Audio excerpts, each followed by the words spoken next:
Hey, welcome back to the channel. This is Machinery Time with Mark. I'm Mark, and today we're in Rantoul, Illinois, at the Half Century of Progress Farm Antique Farm Equipment Show. Looking forward to it. Never been to it before, and it should be a fun show. And I'd like to share it with you. So let's get going. I'm told the largest flag in the United States. Yeah, look at those dry beans. They'll be cutting those this weekend or this week. But we just got here. I just got here, and let me take a quick look, and I will show things as I go. Do charge you if you bring your own card or side by side. They do charge you $40 for that, and also 20 to get in. So I paid $60 today, but I think it's well worth it. I hope you guys can hear me. I've got my new microphone on, so I hope it's coming in loud and clear.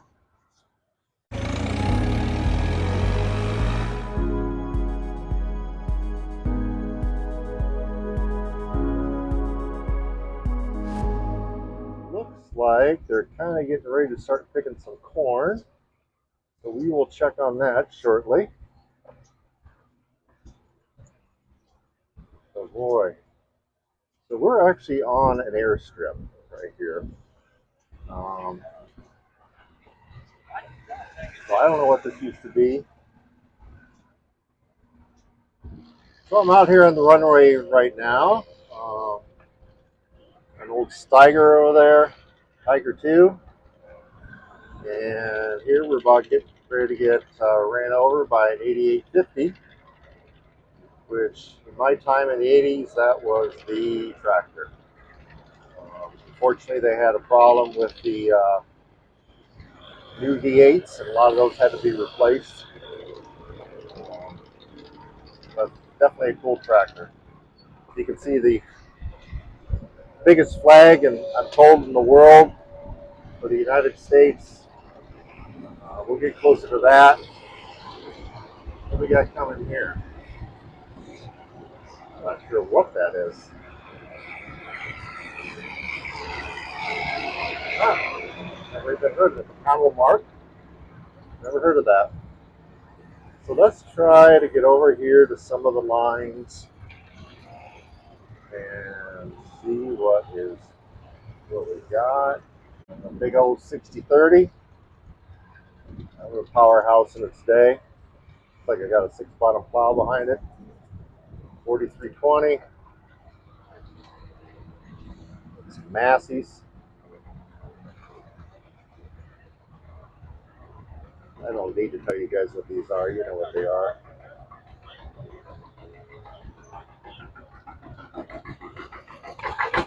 G. Pulling another tractor with a plow. Another 630.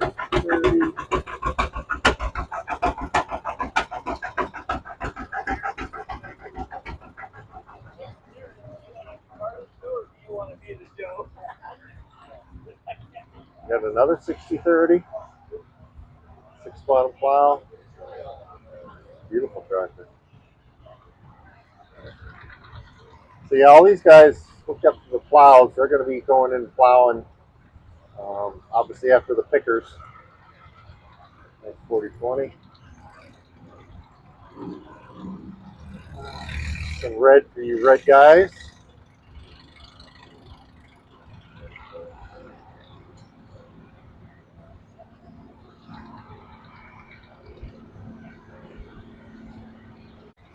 All right. 4650. Got Rice tires on it. Two-way plow behind it. That's a tough old gal. 4020.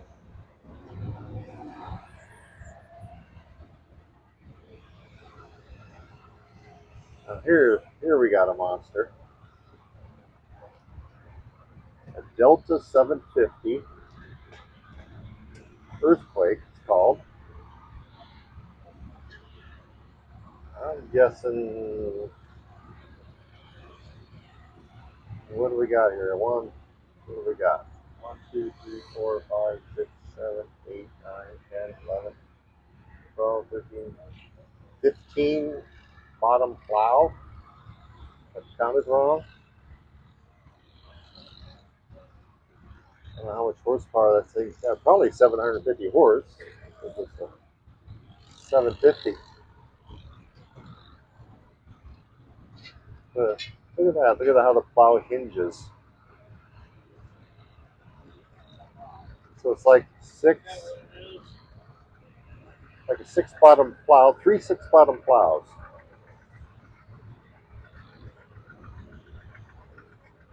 Wow.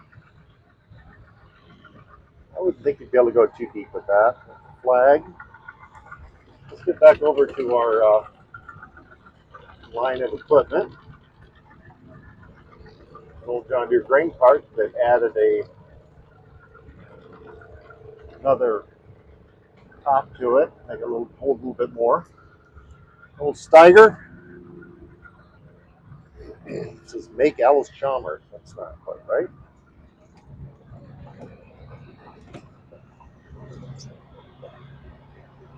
Hey, it is just crazy around here. Stuff flying everywhere. All right. More for your red guys. There's a Steiger.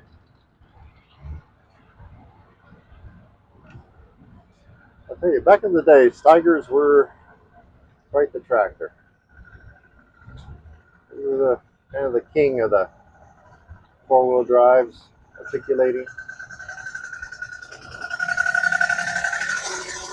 They were built in Fargo, North Dakota. Wow, look at that.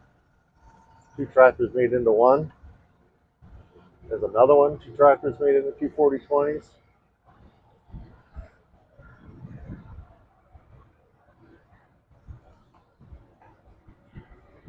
That's why I'm saying the Steigers were quite the tractor, built in Fargo, North Dakota. Went by the factory one time.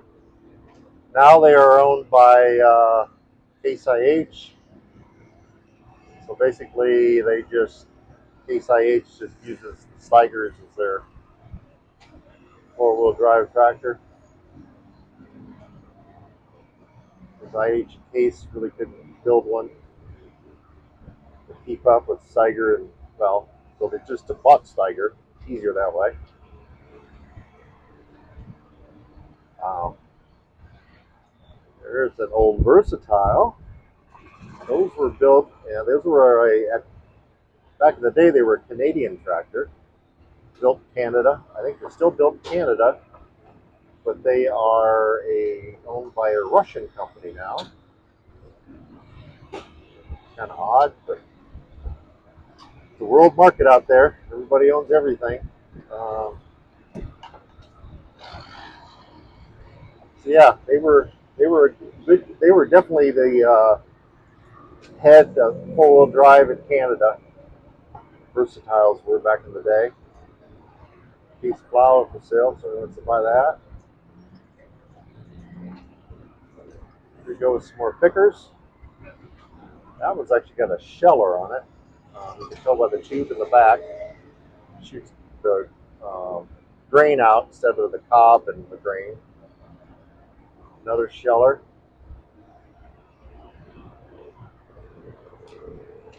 5010. We'll back up here. Here we got another Versatile, a newer one. Traffic's backed up here a little bit.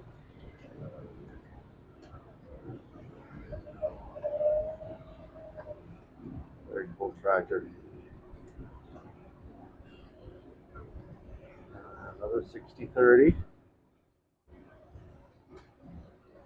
And yet another 6030. I'm going to go around this traffic here, maybe. No, he's going to go. Go. We got a Massey. A couple nice looking Olivers.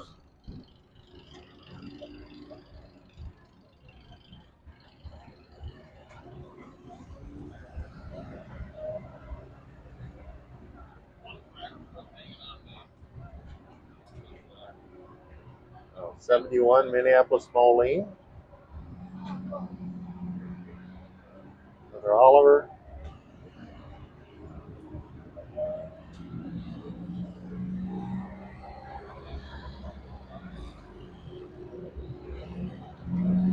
All right, we're back in some more machinery.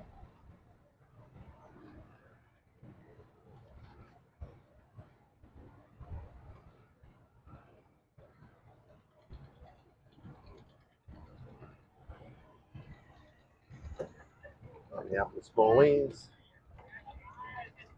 a Russell, and a Waterloo boy. Nice to see out here, and it's actually got a disc plow behind it. And no, I wouldn't say too early. 3300 without a cab. Smallest combine Deere had in the 70s. Get around this. Another 3300 without a cab.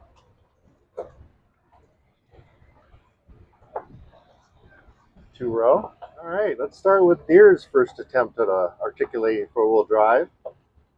This is an 8020. Probably originally it was an 8010. They were all sent. They came out as 8010s. They were sent back to the factory, and a few things were changed to them, updates, and then they came back as 8020s. Here's a 3-point plow on one. But it picks it up in the air. I mean, it's 3 points, so that thing is right up in the air. Very cool. Another 8020.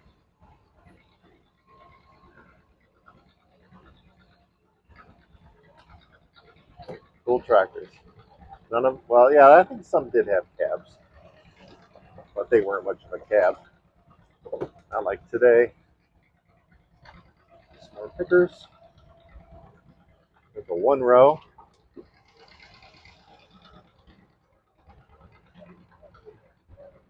A with a two row. I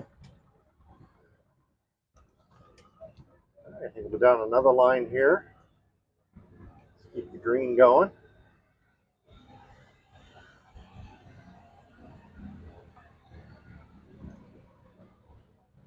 1010s. I got a 1010. B. And a very high crop. Those were specially a kit you could put on your tractor back in the day. Very high crops. If you want to still cultivate.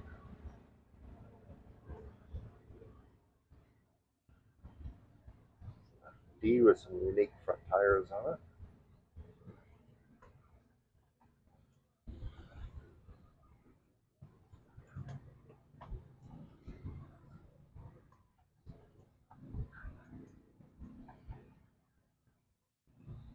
Yeah, over here I can show you. Here's another one of those high crops. It was used as a sprayer. You can see you can put about anything on them, but this one they put the tank in the middle. It's kind of odd. You think that would get the crop, but it was used as a sprayer. Memory of Papa. Alright. Got an M. Industrial M. Used for mowing for like state roads and stuff like that. Back in the day, they could specify a color they wanted.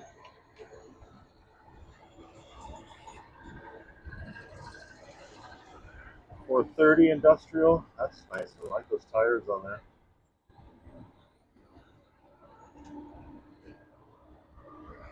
All right, so got some coming in.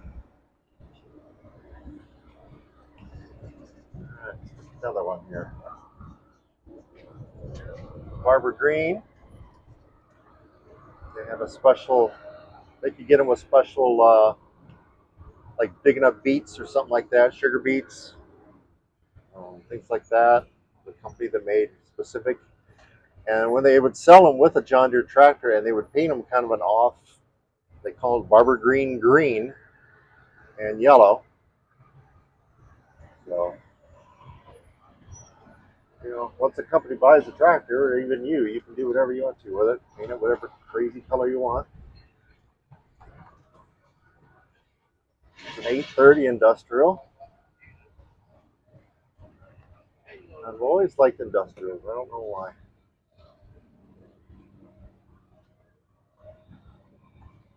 I think because I've always grown up with green and yellow, and I like a little bit different. So the industrials are kind of what I like. Got a bunch of A's, G's, nice little MT. That's got a nice shine on it. And we're back to the 1010s where we were. All right, I'm in my6030.com's tent right now. This one's painted yellow because it was used at the Deer Factory in Waterloo to pull the tractors that get off the line and don't start or got a problem. They just hooked them up at the back and pulled them off the line. So these are all 6030s. They do beautiful work. Wow. Better than new. I mean, they never had this. First John Deere 6030. Wow. 1972. There you go, folks.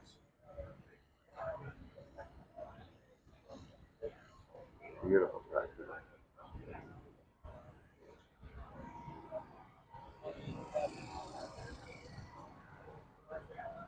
And here's the last 6030.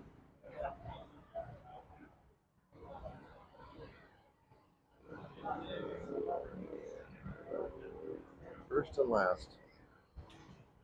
And you can see with the sticker, they changed the sticker. So the last one's had a full stripe. And then the first one's had normal, kind of like a 40-20, 30-20 stripe.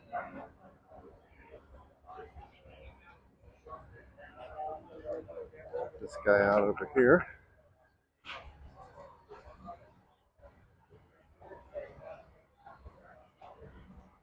Looks like he was a puller at one time. Kind of updated him. Rubber on there. Wow. Chubby, I call it.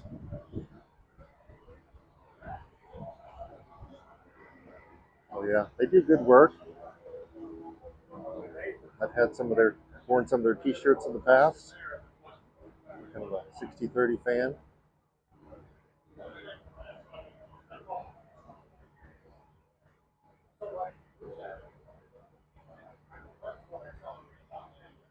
A little information there.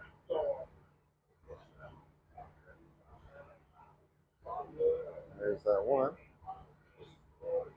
So, all right, this is a 6030 non-turbo.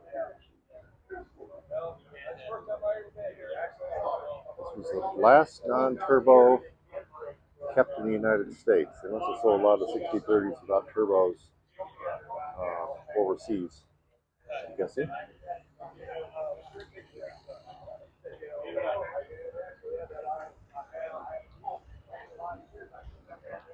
All right, I think we'll be on foot here for a little bit. Check out some of the lawn and garden. Here's the patios. Quite a few orange ones.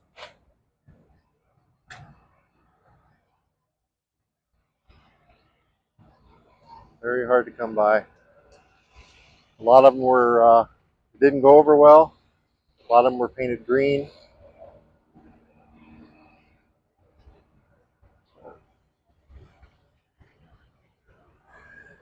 Yeah, we got another one where they've hooked two together. Pull a plow. Generally, one would pull a plow, but that is a pretty big plow. It's kind of maybe he's going a little deep with it. Nice 110s. An old John Deere sign.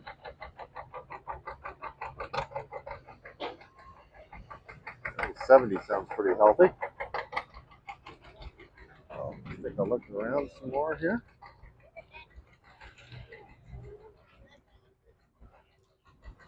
So they did this to the 110s, the 112s, the 120s, and the 140s. You could get orange, blue, yellow, and red.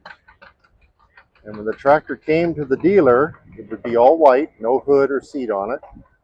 And when you bought one, you could select what color hood and seat you wanted.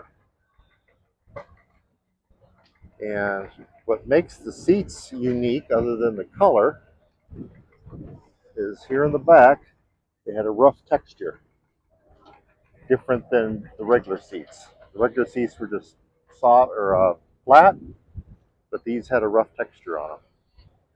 So it makes the whole seat worth a lot because they're hard to come by. Here's a lawn sweeper,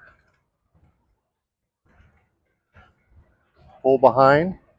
It had a small little motor on it. Those were kind of rare. Normally you wouldn't need a motor, you would just pull it. But this one you would push it by hand, and then the motor would turn the bristles and then would throw the grass into a bagger that's not there. The bag's not there.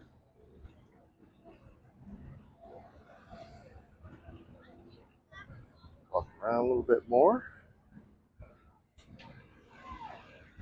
Let's see what we got in here. 50-20.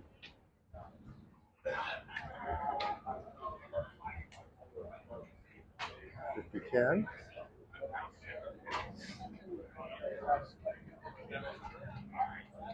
If you haven't noticed by now, I tend to go towards the green. But there is a lot of green here today, so, you know, gotta do that. And now these had to have, these early diesels had to have, try to get around here, get around somebody, had to have a small little gas engine or kerosene. You have to start that first. Pony motor, they called it. Yeah, right in here, pony motor. You have to start that first, and then that would be enough force to turn the two-cylinder over. This is a two-cylinder engine. The biggest two-cylinder they had that they quit with when they quit building two cylinders. This was the biggest. And basically, the two cylinders in there are like the size of coffee cans. If any of you remember coffee cans. But yeah, big engine. Took a lot to turn it over. The D.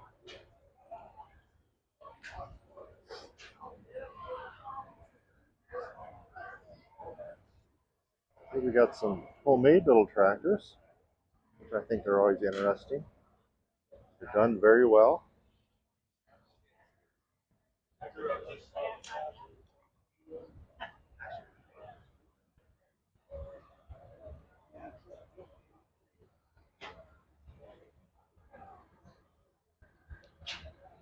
So the orchard tractors have these big fenders on them. This one's not quite a full orchard. That way the trees or whatever would go over the tractor. Ran over here. Nice 4450.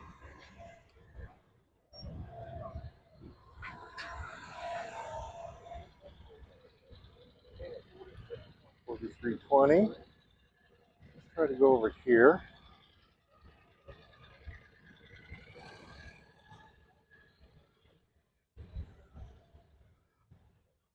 Industrial 830 by Martin Equipment. The industrial Martin Equipment, not the farm equipment Martin, which is no longer.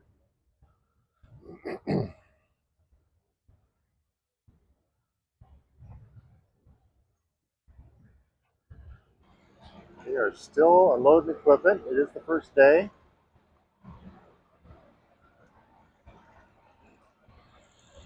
Here we've got interesting. It's a rat rod.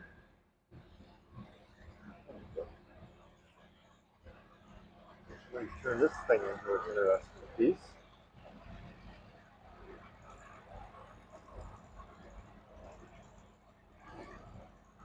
Look at these tires and rims. My gosh.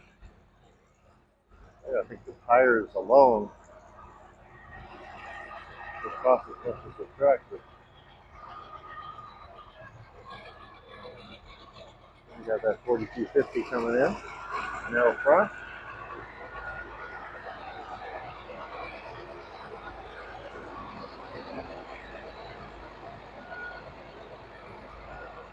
Okay, let's head over here. Okay, I got the my generation of tractors over here. 4240. Got a cab.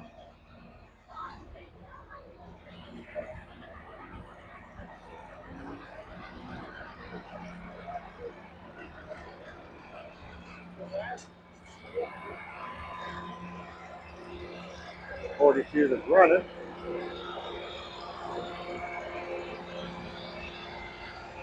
4640. Some monster tires on it. Got a little M. We got a little L. Cultivator.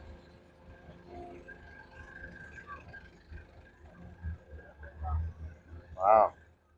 Put a big old Detroit diesel in that 6030.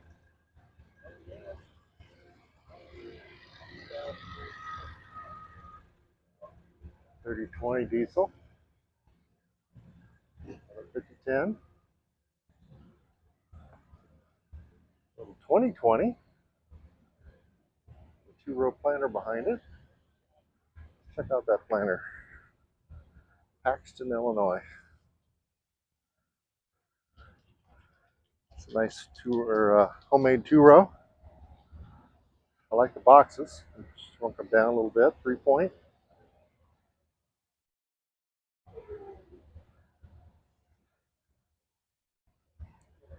All right. 8430. Spent a lot of hours in the 8430. I used to work for a farmer that had an 84.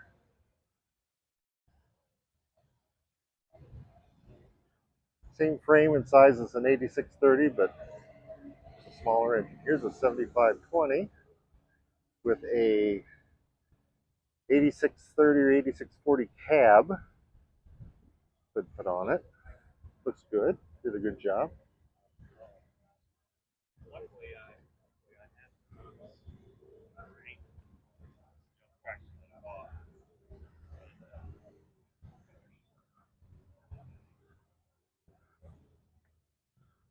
All right, I got some over here. Another Kubota.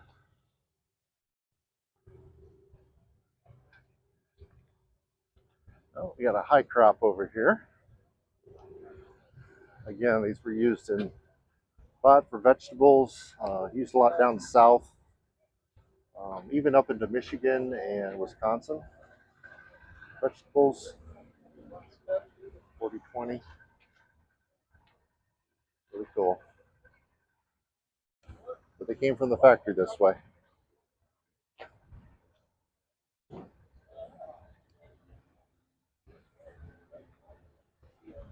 3,000.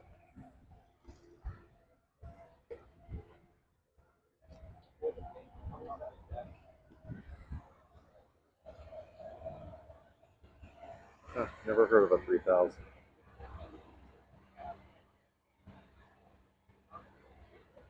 It was shipped to Walcott, Iowa. It's not too far. Do a little investigate on that. It's interesting.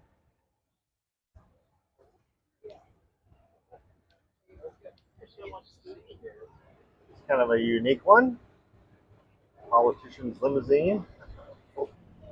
Apparently, you can drive whatever you want here. You pay the $40. You can drive a lawnmower, golf cart, gator, side by side. It's whatever you want. It's quite a row of 4020s. Probably the most popular tractor deer ever built.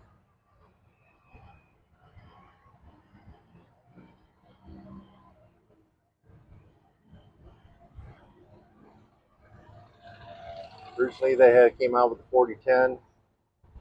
found some issues with the 4010, and then they came out with the 20 series, and they definitely had the 4020 dialed in. This is a very popular tractor. I do not see a front wheel assist here today. My favorite tractor.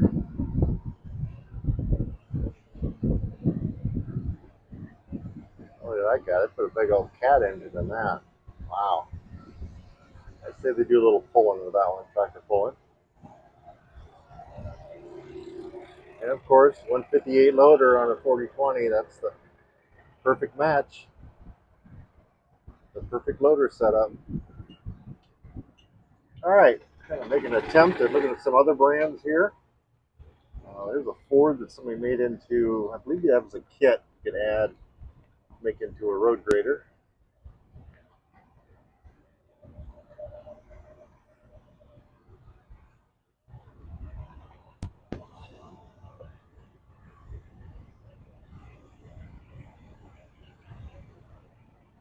Very nice restoration. It's going to get hit by a. All right, here we got the Alice Chalmers. Huge company back in their day. Huge.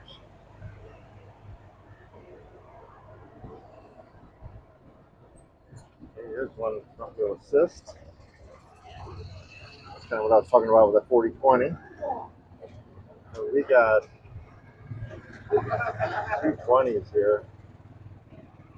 And of course, dog parts side by side. Whole row of them. These were kind of a beast tractor back in the day.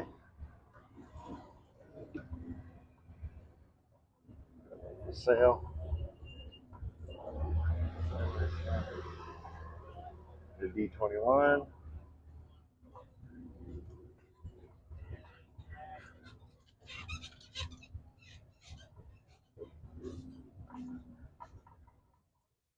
Yeah, we got a nice showing of Alice Chalmers.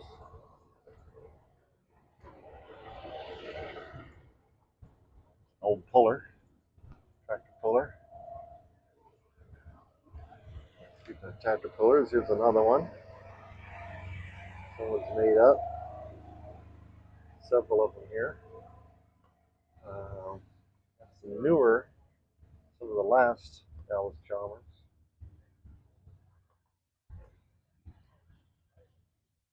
UCs were, that style was very popular. Sold a lot of those back in the day.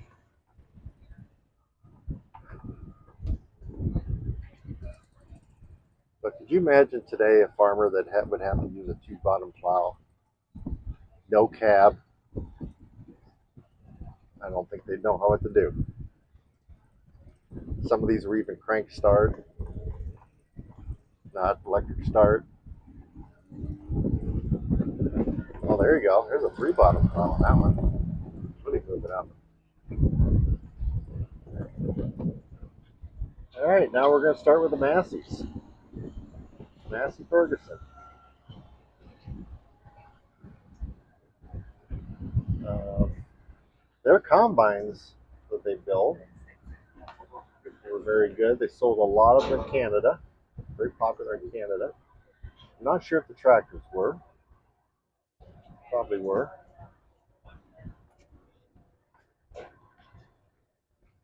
Kind of well known in Europe back in the day. A lot of Masseys over there.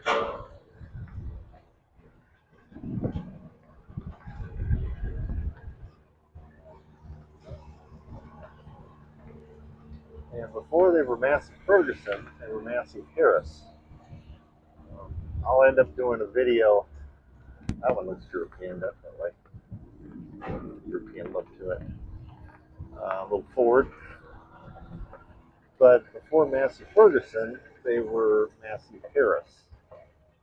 And like I said, I'll do a video on Massey Harris, Massey Ferguson.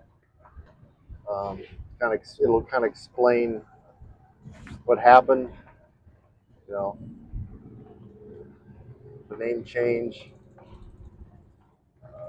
So we'll learn a little bit together on the Masseys. Kind of a unique one, an 88.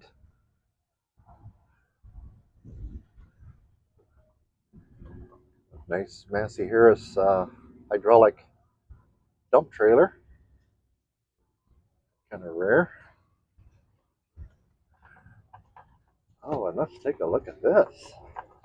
A little off topic of tractors, but I guess you just stick the body on there and got yourself a truck. Looks like they haul a side by side or a golf cart in the back. It's not used as a full trailer or anything. Oh, very unique. 7 speed. Oh, there we got an international pickup. Yes, international made trucks for quite a long time. Pickup trucks. They made the Scout, which was kind of like a Jeep, which some company is using the name again and building them again.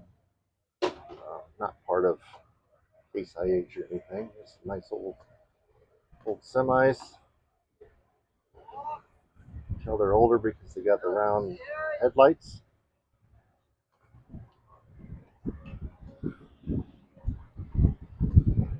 I would say mid 80s. They switched to the square headlights. Old GMC dump truck. What we got here? We got another Ford Model A. Got a cab over Pete. The old convoy song, cab over Pete with a reefer on. A nice old GMC.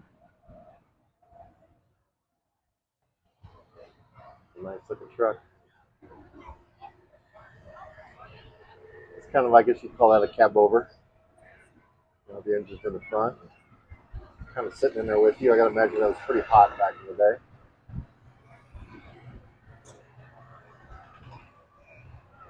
Yeah, see, this one's got the square headlights. And we got an old Dodge semi. We got an old dealer truck. You know, I like dealer trucks. Wow, we got 2 axles on the back. I'm not sure what a dealer truck was hauling grain or something, or heavy loads. I guess those Alice Chalmers broke down a lot. You had to go get parts. Nice old Ford pickup. All right, let's start with the case. Those are demonstrators. They painted them that ugly color. I need to take them to farms and demonstrate them. I guess when they were done, they were supposed to paint them black or back to the original color, but I have no clue.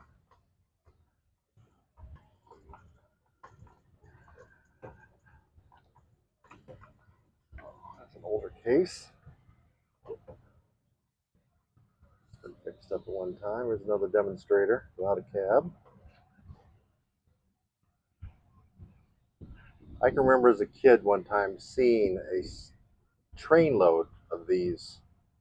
My dad and I were sitting at a railroad crossing. I don't remember where that was at.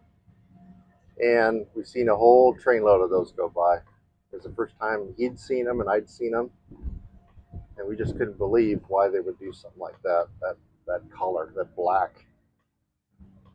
I mean, I don't know if they didn't want to be noticed out in the field demonstrating. You know, a tractor painting it black. You'd think you'd want to maybe paint it all the case orange or something. I don't know. All right, let's get in the red zone here. The Farmalls, built in Rock Island, Illinois. They built thousands of these. And I will be doing a story on these, history.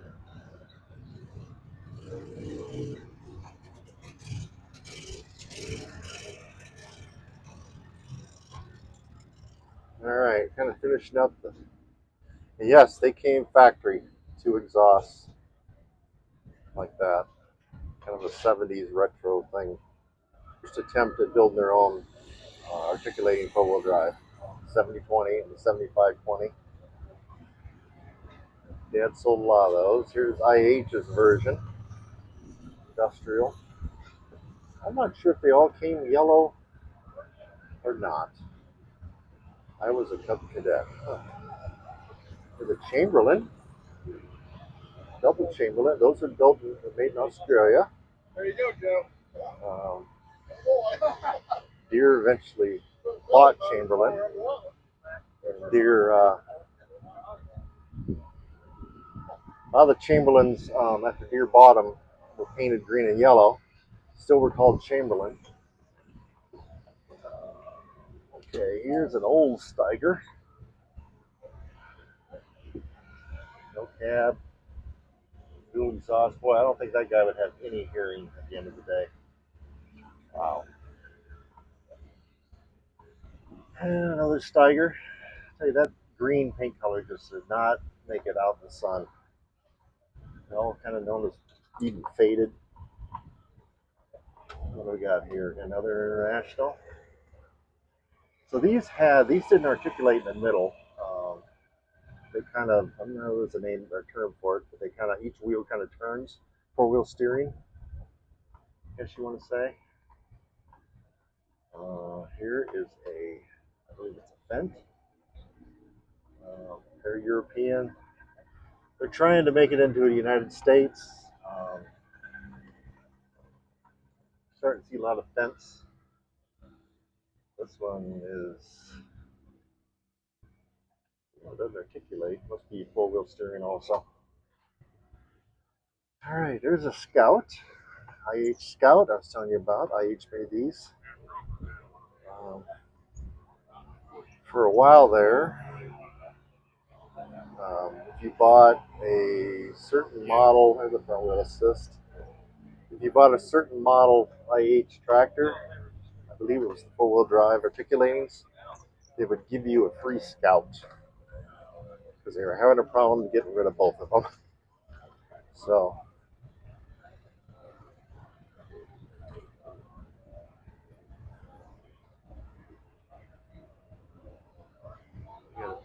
starting to get into some Deeres. Oh, here we go. No, that's a 4320. Okay.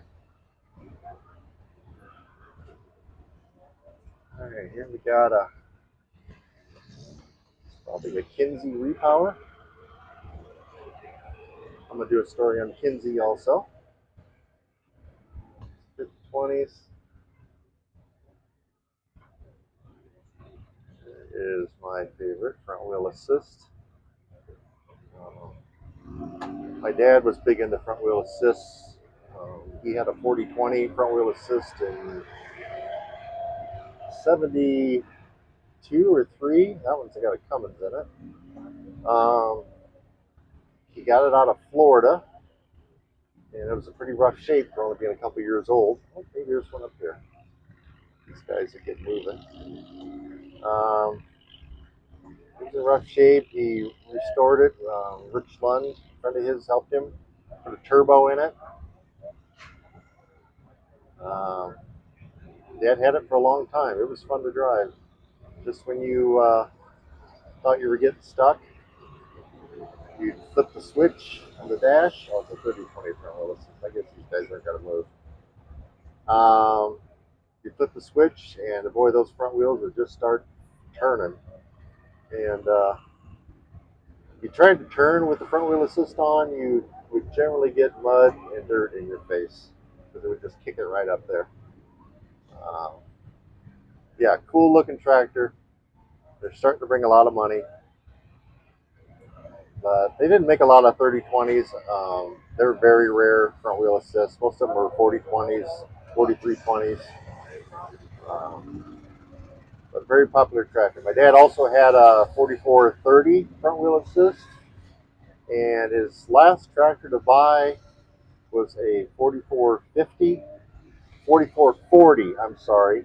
front wheel assist. Here's a high crop, 2520 high crop, rare tractor. New York. Here we got a case, high crop. How do you get up in that thing? Oh, I guess there's stuff right there. Here's another case.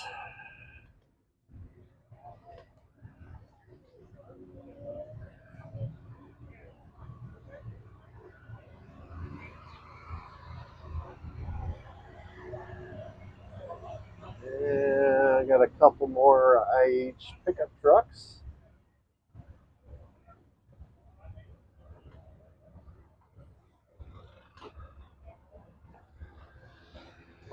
IH back in the day built a lot of stuff. They built refrigerators, freezers, washing machines. They were into everything. Oh, it's a Ford. Sorry. Kind of into everything. You know, it's a good thing for farm equipment manufacturers to do that back in the day because you get a slowdown on farm equipment, have a little recession on farm equipment, you've got something else to go back on. And Deere kind of did that with the industrial. They noticed there was a niche in the industrial market, kind of for smaller industrial. I mean, Cat was king. Cat's probably still king, but a lot of their equipment was pretty big back in the day. Um, so Deere found the niche of build smaller ones, and they did quite well. And they're probably number 2 in the world right now in Minneapolis Moline four-wheel drive.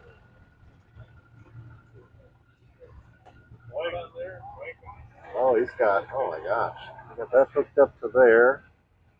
So there's more horsepower. And they're hauling these 2 old engines. I'm not sure what those are, if they're Continentals or Cats.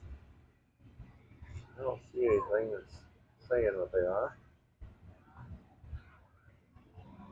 Here's another Minneapolis Moline articulating.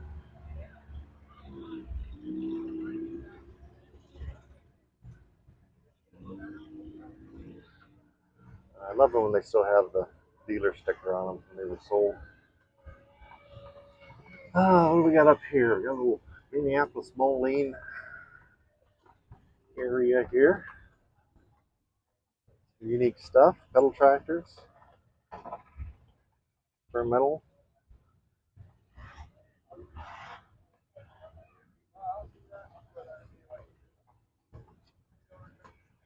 Here's a co-op.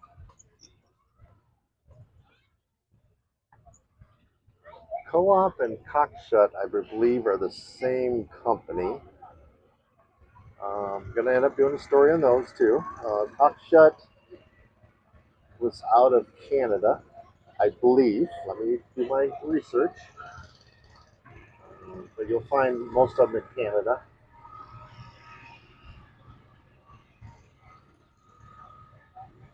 Good collection of Cockshuts. Yeah, I need to get on that because I think it might have been tied in with Oliver and Minneapolis Moline. Like I said, I got to do my homework on that. I'm looking for wheel weights. Okay. So Oliver's mixed in with Minneapolis Moline, and Minneapolis Moline eventually got bought out by White. And there's a White. Tractors weren't white; they were kind of silver, a little bit white in them. Got some more Olivers. Here's one when they were changing. It still had the Oliver green, but it had a white nameplate on it.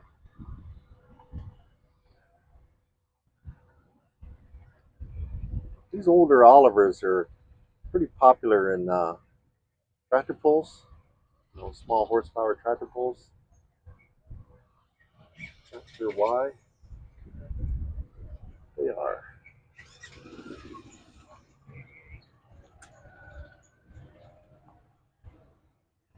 Alright, gotta do a little passing here. Go ahead.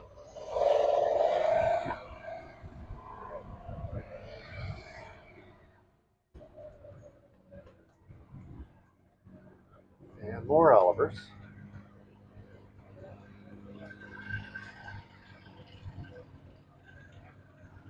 Well, these are front wheel assists.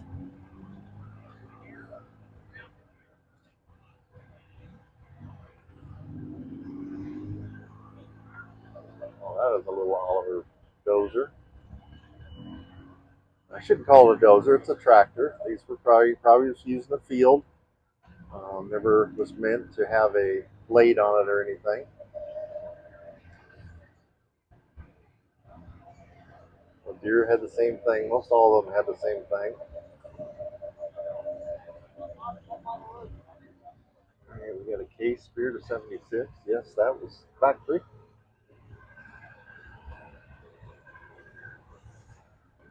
I got a mixed match of big horsepower here. And of course, Gators.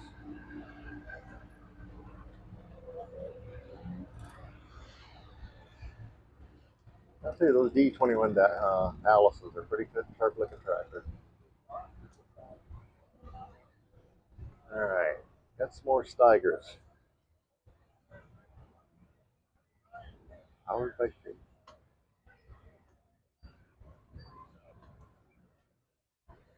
Saber-tooth tiger on there, a cougar.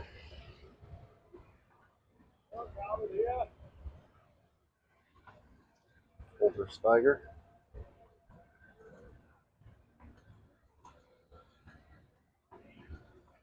Really trying to get in the Jeep market. Like I said, somebody's making them again. The early ones were kind of a four-seater. I guess you could do all kinds of different things. Take the top off.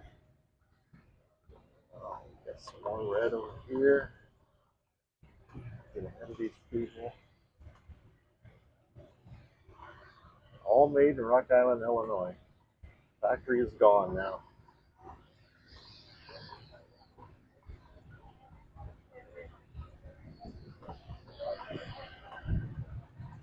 I think the small utilities were made in like Ohio or somewhere. They were not made in Rock Island. I'm not sure if these were made in Rock Island or not. Yeah, I think they were. Um, but those were quite popular. They put like a Woods mower underneath them, Woods brand mower underneath them. And even my school, uh, that's what they mowed with. Because that was just about what you had to back then. It was, they didn't have the John Deere 400 yet, lawn tractor, with a 60-inch deck. Um, Deere really didn't have anything. I suppose they had a few, but not really anything like this uh, to mow with. So a lot of schools bought them. They put those Woods mowers underneath. I think IH sold a mower, but I think they were all probably made by Woods, um,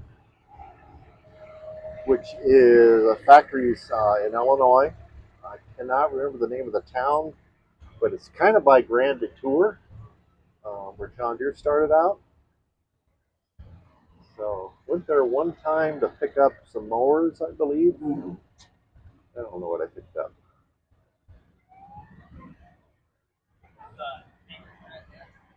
So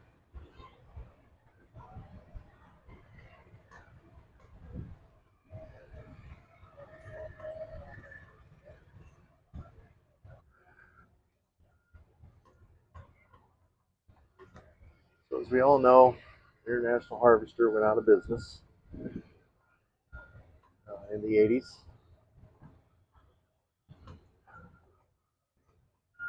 Uh, and Case bought them. Actually, Tenneco bought them. A big company that was into a lot of different things. And they owned Case at the time, so they bought IH. So that's where you got Case IH from. And since then, Case IH has been sold to a couple different companies. Right now, they're owned by a Italian company, same company that owns Chrysler.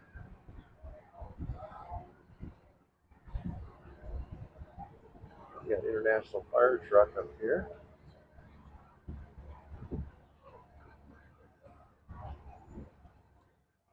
And another old International Fire Truck. Yeah.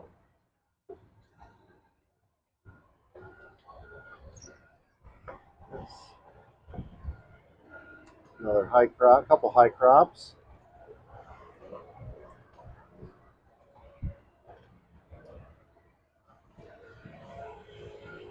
I tell you, it is just crazy around here. Well, I guess that kind of explains it right there. Apparently, it is a side-by-side Gator golf cart show. Look at all these. Oh, this is the food. Okay, this is the food midway. I gotcha. It's good to be lunchtime, by golly. World's best ice cream in that camper over there. Look at this. Nuts.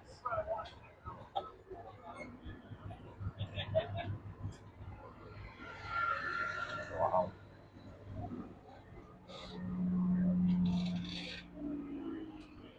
It just goes on and on. Krisha's tent. That's pretty popular. A couple little three wheelers.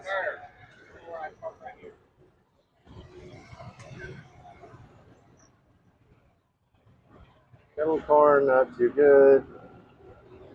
Not too really kettle corn.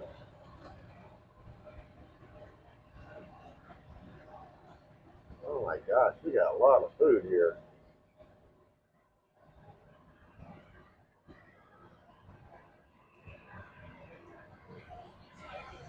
There's some circuses, fairs, missing some food vendors.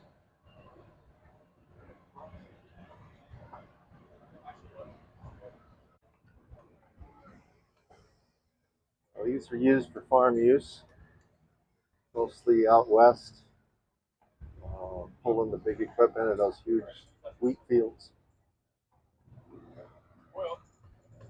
Where a tractor just wouldn't do it. I will be doing a story on Caterpillar and its ties with Holt.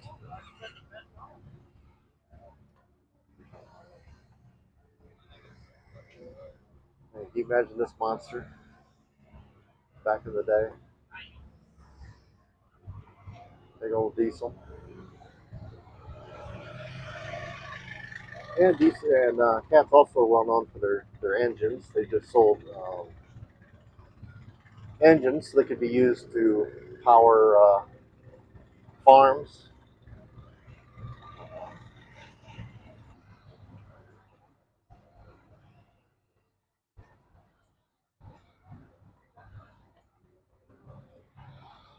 All right, let's look at this big pan up here. Wow, look at that. Even I was saying, Cat was making some big stuff back in the day. And Deere didn't want to get into that big of a market, so they started with the smaller. Wow. Now that would have been quite a tractor just alone. Surprised they didn't market that as just a tractor. Look at that pan, that dirt pan. The bottom there, right where I'm showing where the chain is, would open up and scrape the dirt. Take a layer of dirt, like maybe which with this thing could have taken like a foot at a time, and it would go into that holder here, and then it would, as they get once it got full, the door would close, and you take it wherever you wanted to, and then the back door would open, and the dirt had like a chain in there. Different versions for different kinds, but had like a chain in there, like a manure spreader, and would empty it. Uh, Deer actually made those for a while, not obviously that big. There's some more. Now, they see that big, kind of a big bumper on the back. I get around this guy in that gator. Um, there's this bumper back here, and that would be if it didn't have enough power, scraping up a lot of dirt, you would take a bulldozer, come from behind, and push it. You know, if it was losing traction or anything. There's an articulating one, single.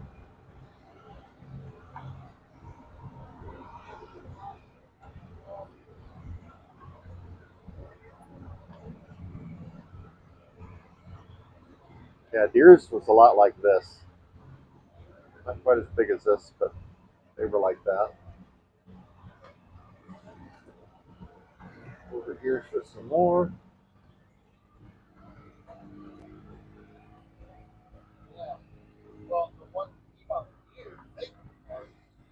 Like I said, these didn't have blades on them. They were used for farming. Now this one's got like a ripper on the back.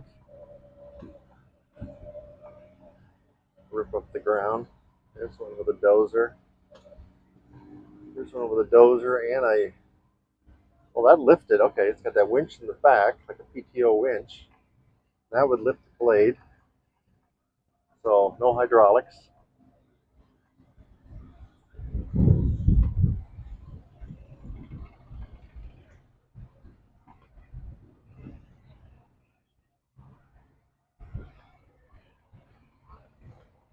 There's one with a two-bottom plow on it.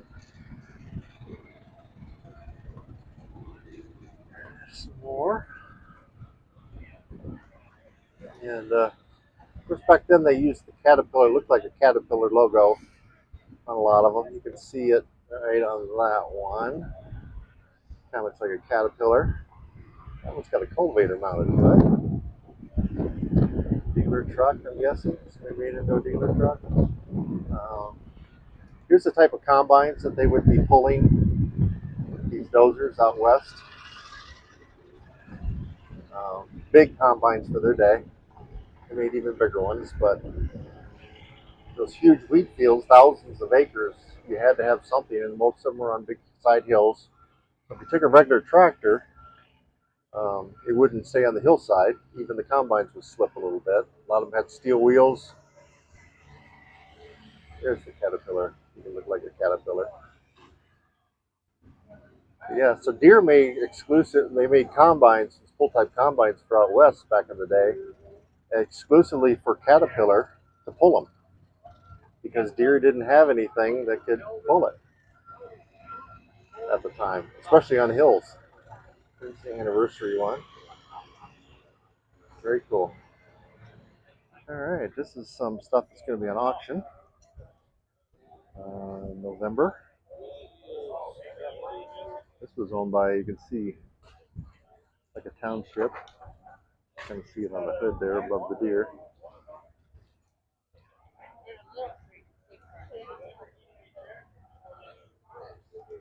This is craft auction. Oh, that's got a diesel engine in that IH. Shepherd diesel.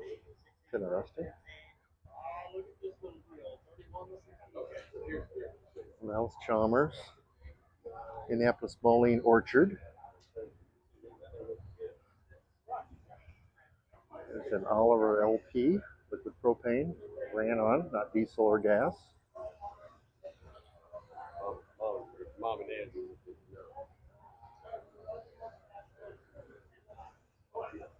Wow, big Oliver collection. I'm guessing all this is going.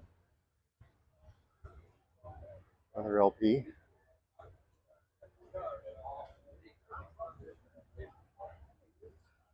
Look around here. Another orchard.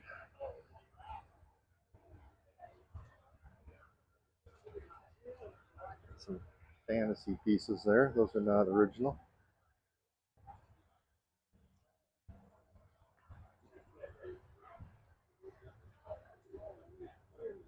This tent is Agricrafts. They restore tractors. They do beautiful work. So let's take a look at some of the stuff they've done.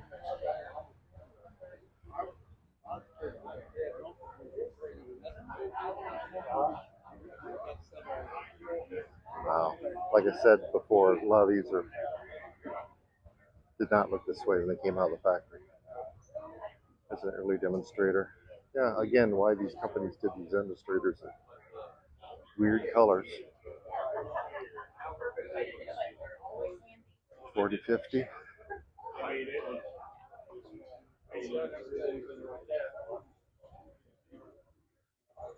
These are some of the last international harvester tractors built. Um, 7288 was articulating, uh, but they didn't sell a lot because they went out of business. Case did not take over the technology; they let it go. So Deere was scared to death of these tractors when they knew they were being made. They had a tight turning radius for a row crop tractor at the time. So Deere was they didn't want to make one of these. The people think they copied it. So they came out with the 50 series tractor, and they had what they called articulating. They were front wheel assist. Most all of them were. They were really devoted to front wheel assist at that time. And well, I should say front wheel drive, not front wheel assist. Front wheel assist is a whole different thing with ran by hydraulics. Front wheel drive is actually ran by a shaft to the front axle. But so Deere thought they had to get some way to get the tractor to turn sharper to keep up with these, and not come up with a totally redesigned tractor. So they came up with the articulating front wheel drive, where the tires not only turned, but they kind of swiveled. They kind of went. I'll have to find one to show you here. But that was Deere's answer, and don't really know if that was gonna be the answer because IH went out of business, sold out to Tenneco, and never knew really if these were going to sell or not. But so that's the story on that.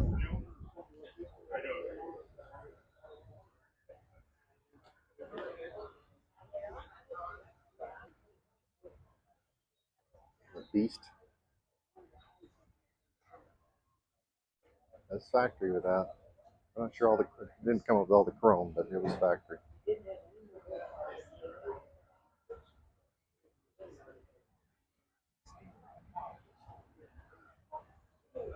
Beautiful work. Here I am doing a little shout out to Almond Auction. My good friend Brian Holst worked for them. Very good company. Illinois company. Here's some stuff they got coming up on a auction coming up soon. Beautiful truck. Beautiful Heart Par. Very nice collection.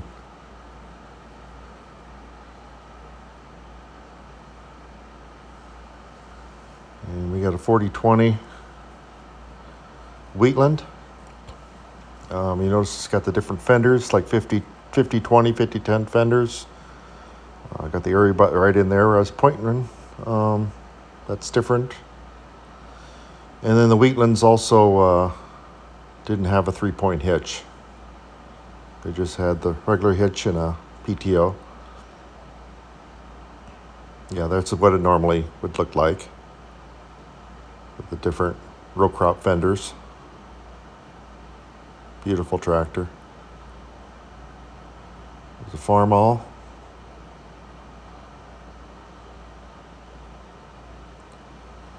Almonds do a great job. There's a piece that someone made. It's made out of a John Deere 655, I believe they told me. The frame and the engine, got a Yanmar engine in it. But somebody did a great job on this. This is just very well detailed. Looks fantastic. So that'll be coming up on auction. Keep an eye out on Aumann's website. And here's kind of the bigger version of it. It'll be coming up on auction. I guess the perfect Oliver collector would buy both, have them sit next to each other. But front wheel assists, they were kind of a rarity back in the day, but yeah, there's the auction info. Very collectible today.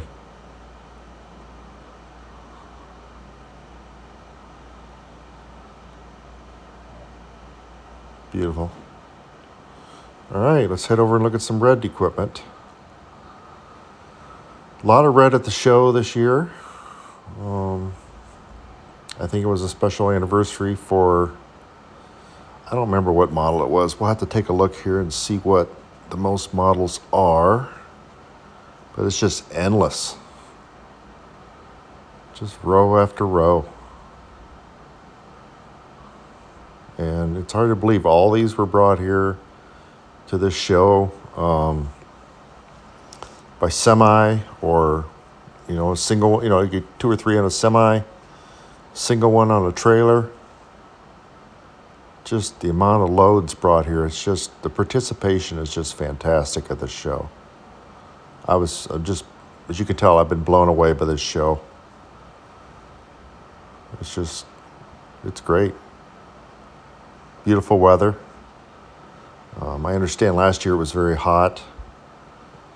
So they actually have a cooling station, a couple cooling stations where people could cool off, but it wasn't needed for the show. At least the day I was there, nice in 70s. Follow them in here. Yeah, here we go. Just a tunnel of tractors. It's funny, you can see them with, how they've been used over the years, and used and abused, and some restored. Like I said, I'm not a red guy, but anytime you see this amount of the same type of tractor or anything, it's just very unique. And again, these were all built in Rock Island, Illinois. So not too far from me. The factory is gone now. The Farmall factory, as they called it. The building's still there. Part of it's still there, but it's used for a lot of different small manufacturers now. No tractors or anything are being built there. I do think they do some side jobs, some places in there for Deere. Since Deere's the main one in the Quad Cities now. But yeah, it's a long era gone in Rock Island. Even the International Harvester Combine factory's gone. The lot is still there, obviously. You might have been to a Mecum auction there. So here we are on the runway that I do believe they still use. Here they are kind of transferring some of the corn that they've ran through the pickers and everything into semis. Just kind of combine it all in those Kinsey grain carts and dump them into semis. Not sure if they're storing it or selling it right away. All right, let's start some plowing. This IH, he's having a little problem here. He's going a little too slow, got a little slippage. His plow is definitely not level. He's getting a little bit better there. And we got a Deere 6030. He's having to go he's having to stop because of the guy in front of him being slow. So the 60/30 here is showing kind of the way you normally plow. You plow with a dual on the land side, 2 tires on the land side, and then 1 in the furrow. That's a spring-loaded plow, so it must have hit a rock or something right there, and it sprung. Oh, no, he's got duals on both sides. Okay. Well, generally you run, a single tire in the furrow, which is that ditch that the tire is running in right there, you can see. And then you run 2 tires, 2 duals on the outside, on the crop side, for traction. But I guess they're just all using weights this year. Now look at how these guys are with these side-by-sides. They are just right up there, and I don't understand that. I don't know if these people have never seen plowing before. It's not something that's done anymore. But to me, it's dangerous what they're doing. Look at, they're right there. It's just, I don't know. I don't know what the purpose of it is. Like I said, if they've never seen plowing before, or I don't know. I don't understand it. I'm surprised it's allowed. Something could fly off that tractor. It could blow an engine, and part of the engine could come flying out, or part of the plow could break off and come flying out. Look at that lady right there. She's standing right in the bed of that side by side. I don't know. To me, it's an accident waiting to happen. And look at that. She's just jumping right over there. Oh, just crazy. But I understand that's the way it is at the Farm Progress Show also. So it's commonplace. Look at that, right there, almost in the furrow. Okay, well, here we got 2 tractors hooked together, most for traction and for horsepower. Not a common thing back in the day. It's something you'll see at shows, but not a common thing you would see on an American farm back then. Just wasn't something you've seen. Here's some picking going on out there, if you can kind of see it. So I kind of think they let everybody run, fill up a wagon, make a couple swipes with your picker, since you brought it all out there and everything. Make a couple swipes, or fill up a wagon. But you can see the gators and side-by-sides are everywhere. I kind of called them flies for a better term, but just kind of getting in the way. I'm really surprised it's allowed. So there you go. There's one with a sheller on it. So instead of putting the ear corn, running it with the ear on it, it shells it.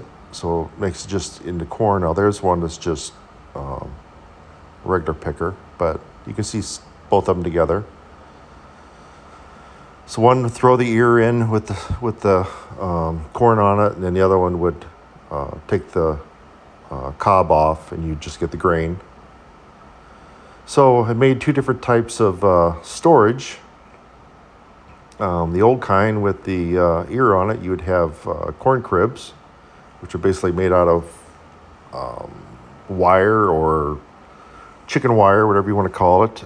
Here's the eared. This is actually a pull type picker. Not a lot of them were, the other ones you've seen were mounted on the tractor. This is kind of how they went to when they were just about done with pickers, kind of what combines were taking over. So here they're done picking now, I believe, and there's just the exodus of gators and side-by-sides coming out.